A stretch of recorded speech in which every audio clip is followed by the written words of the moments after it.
At Gatwick Airport, a flight has just landed from Bridgetown in Barbados, a popular transit route for drug smugglers. The body language of one passenger has caught the eye of officers. He's been acting nervously since coming through immigration, so he's pulled over to answer a few questions. How long does the trip? Trip? Yeah. Yeah. I planned it about a month ago. I bought the ticket early last week. I bought the travel. So did you go from Canada to? Yeah, to Barbados. Yeah, I went from there. But I figured it's better to go there first and all the back. It just makes sense. A quick search of the man's suitcase has revealed nothing suspicious, but his animated and nervous behavior is causing great concern. So, have you used any cocaine while you're in a way? No, I haven't. So if we do an X-ray of you, there'll be no cocaine in your system. Then you have no packages. No packages. You sure? So you have no problem doing an X-ray? Have to do an X-ray? Yeah.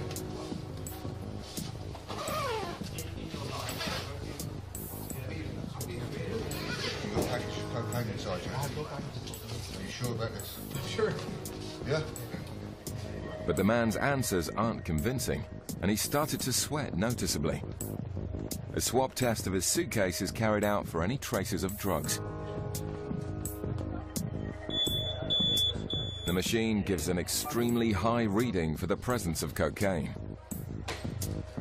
As the circumstances become even more suspicious, officers escort the man to a private interview room for questioning.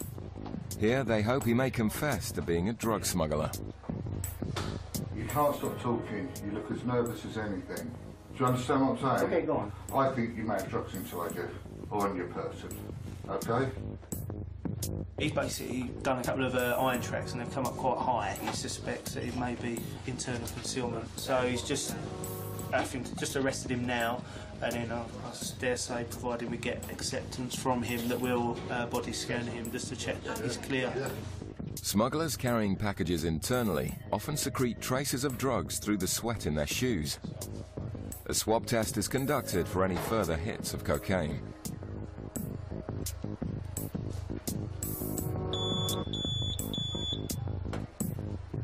And another very high reading for cocaine causes more concern, giving officers a good reason to put the passenger through a full-body X-ray.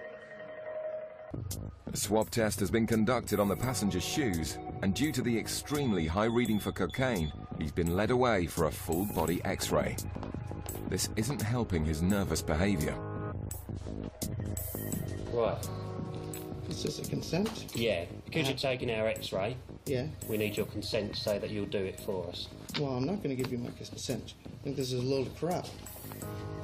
Okay, well what happens then if you don't do the X-ray? You stay with us until you've produced 2 clear bowel movements, however long that may take. If you don't want to, that's fine. We'll just take you downstairs, get you custodised, put you in a cell in a white suit, and we'll wait there till you've moved your bowels twice to show there's no packages there. Or we can do it now by doing an X-ray. You're cool. The man's options are limited. They'll find out one way or another whether he swallowed any drugs.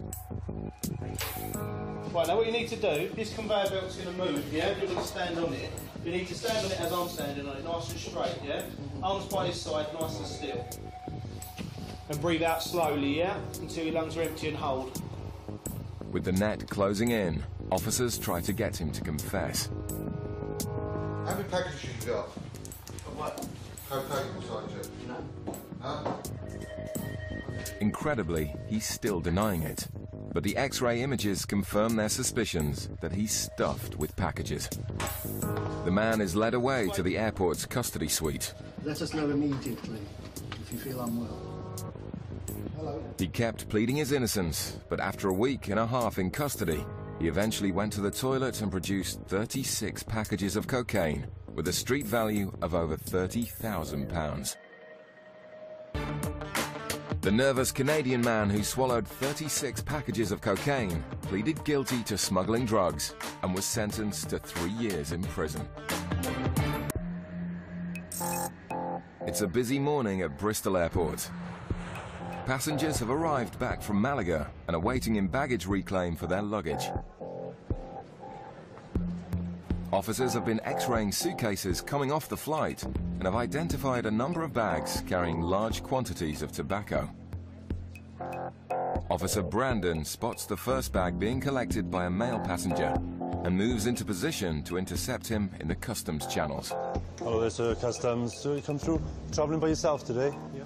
Just yourself, is it? Okay. Tobacco products purchased in Spain are only allowed to enter the UK if they're for personal use. Have you ever been stopped by customs before? No.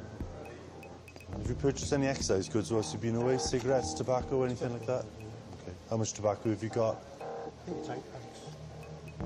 As the passenger struggles with the padlock on his bag, Officer Erica has been looking at the passenger list for the flight. Are you travelling with anyone else at all? Or? No? But she knows this isn't true. The man is travelling with his wife and he faces an uncomfortable reunion. Excuse me, madam, have you got your passport at all? Me. Yeah. Your husband's got it? So you're travelling with your husband? Yeah. Right, OK, if you can step with us, we've just pulled him in a second. Who's your tobacco for, then? I smoke for myself. Is that your husband there? 2 lads, they smoke as well. Right. Right, OK. When did you last travel abroad? 4 weeks ago.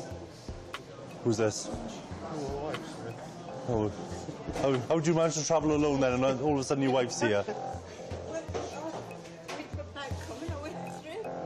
Did you not know you were both flying at the same time? No, it was like that though. We stopped me. Right. But I asked you again, and you still said you weren't travelling with anyone. Right, bear me a moment, OK? Brandon decides to run some background checks.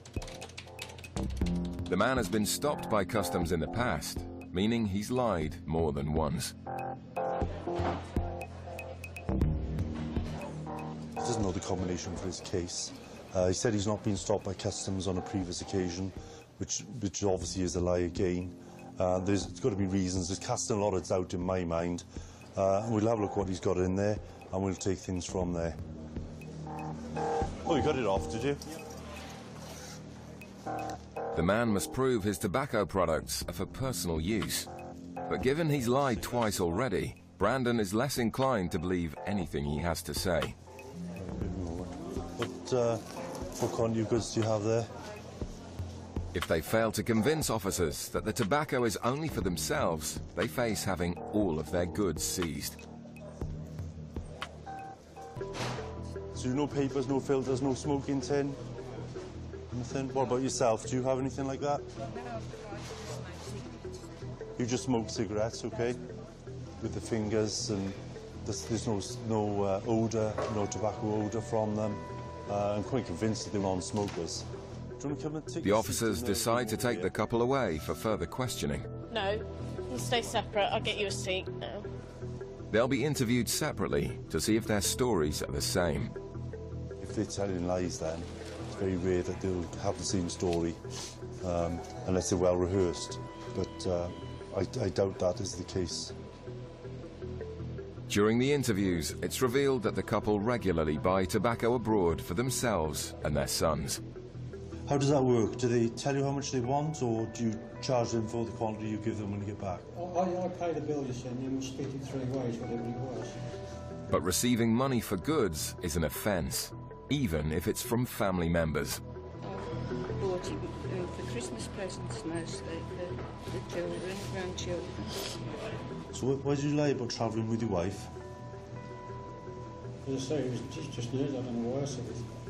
As Brandon and Erica compare notes, there's some inconsistencies in their stories. His wife basically is giving a different story, painting a different picture really of where the goods are going and how much they've brought back on a previous occasion. He's also receiving money for 2/3 of the goods. I believe there's enough grounds to make a sort of viable seizure. I'm not satisfied the goods are for yourselves, and there's a commercial element involved, all right? And the goods will be seized from you on this occasion. Reluctantly, the couple sign papers to confirm that their tobacco is all being seized.